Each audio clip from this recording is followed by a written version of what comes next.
Hey guys, today we are diving into the midpoint formula. So, first off, we need to define what a midpoint is, and it's just like it sounds. It is the middle point on a line segment. So, our book says that it is the point that divides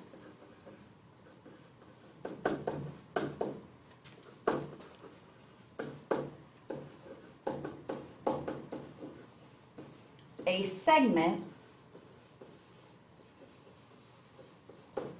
into two congruent segments. The point that divides a segment into two congruent segments. A segment bisector then is a point, a ray, a line segment, a ray, a line segment, or even a plane that intersects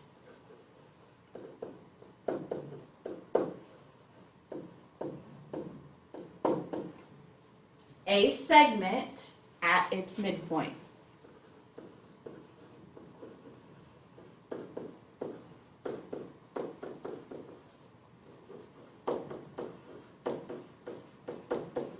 Point, ray, line segment, or plane that intersects a segment at its midpoint. You can see in these pictures below and these pictures as well on your notes that note this. So here is the green of these pictures is that line in this one, or line segment in the second picture, a ray in the third picture, or a plane in that bottom fourth picture that is cutting those segments into two congruent pieces.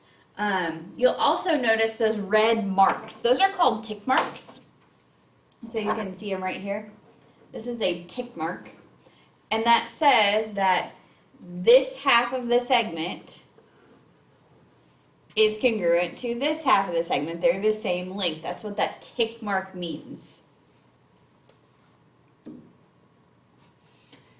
So if we know that the tick mark means that they are the same, then if you look at this picture, it says find RS. And if you recall from our 1.2 notes, there's no bar above it, so we're talking a length, we're talking a distance.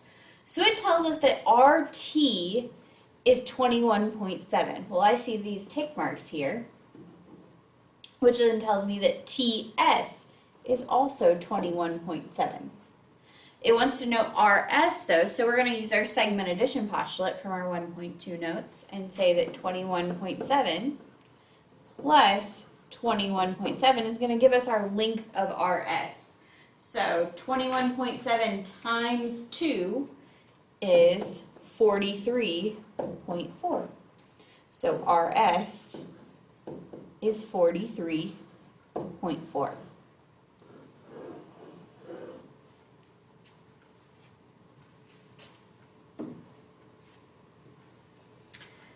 Okay, this says point C is the midpoint of segment BD. Find the length of segment BC. So I want to analyze this picture for a second. So I have segment BD, and then point C is the midpoint, and I notice that I have these tick marks. That means that those two pieces are congruent to each other. They're equal to each other. So we're going to set these two expressions, 3x minus 2, equal to 2x plus 3, because those pieces are equal. So then we'll solve, and I always like to keep the bigger x value so that it stays positive. So I'm going to subtract 2x from both sides. So 3x minus 2x gives me 1x, or just x. Bring down your minus 2, and then we bring down our 3 that's left over.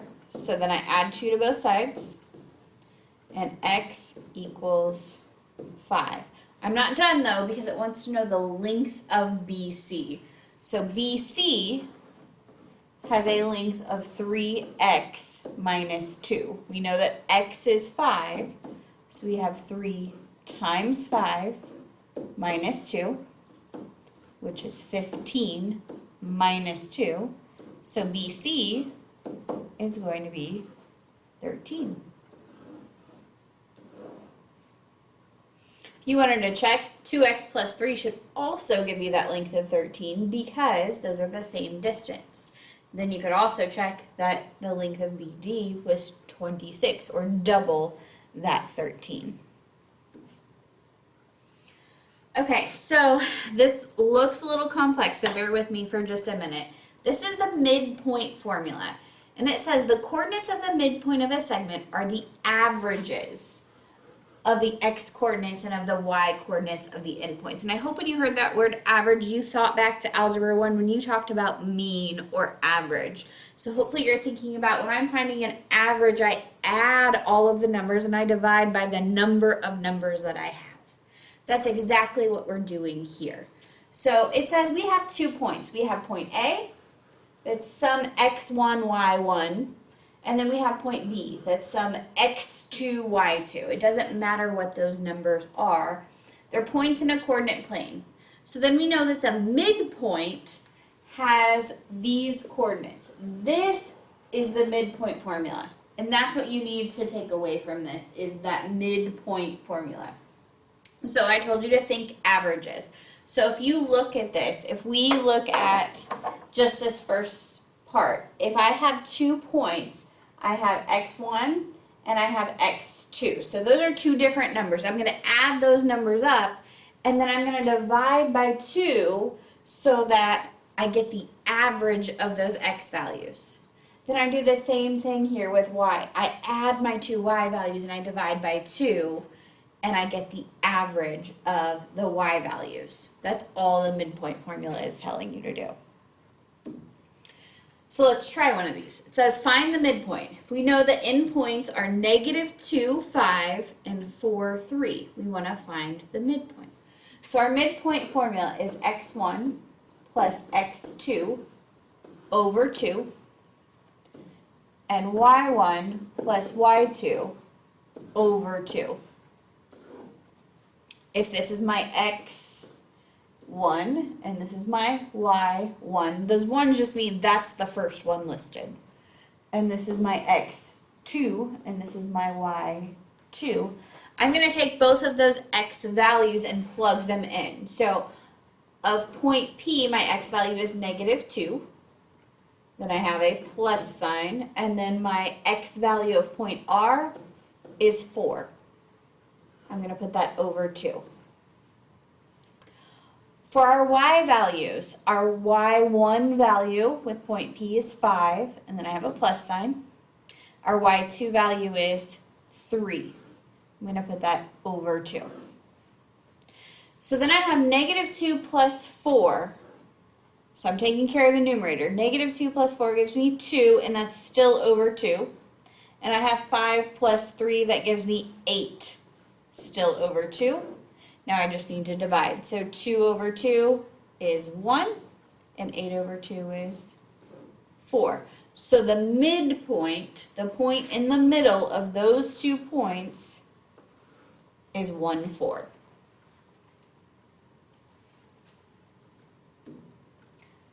Okay, this next one looks very similar because, again, we have 2 points, but we have to work backwards a little bit because it wants us to find an end point. So I'm going to draw out a picture here. It says the midpoint of AC. So I have point A here, I have point C here.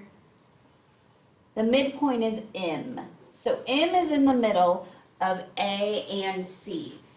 And it says that A is at 1, 6 and M is at 3, 4.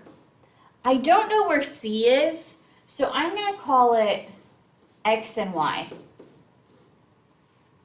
Just like we give anything that we don't know a variable, I'm going to call it x and y because that's how we name points. So remember that your midpoint formula is x1 plus x2 over 2 and y1 plus y2 over 2. We're adding the end points to get to the midpoint. So when I add these end points, I'm going to add 1 plus x, because those are my two end points, x values. And then I'm going to put it over 2. Then for my y's, I'm going to do 6 plus y over 2. Then if we've done everything correctly, we should get to a midpoint answer. And it tells us in this case that the midpoint is 3, 4. So now I'm going to kind of match these up. So this one is our first one listed before the comma. I'm going to put it with the first answer listed before the comma. Then this one is our second part listed after the comma. I'm going to put it with the second part listed after the comma. So 1 plus x over 2 should give us an answer of 3.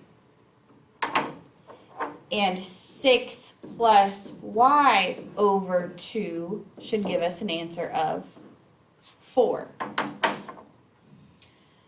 Okay, so we have to think back to Algebra 1. We're undoing the work that we did. So I'm going to get rid of this divide by 2. And so to get rid of dividing, I'm going to multiply by 2 on both sides. So these cancel on this side, and I'm left with just 1 plus x equals, and 3 times 2 gives me 6. I'm going to subtract 1 from both sides. So my x value is 5 for that end point. I'm going to do the same thing with the y value. I'm going to start by multiplying by 2. These cancel. So 6 plus y equals 4 times 2 is 8. Then I need to subtract 6 from both sides. So y equals 2. So then our end point, that point B from above, is 5, 2. Or sorry, point C from above is 5, 2. Okay, so again, we will cover more of this in class. If you have any questions, feel free to come ask me.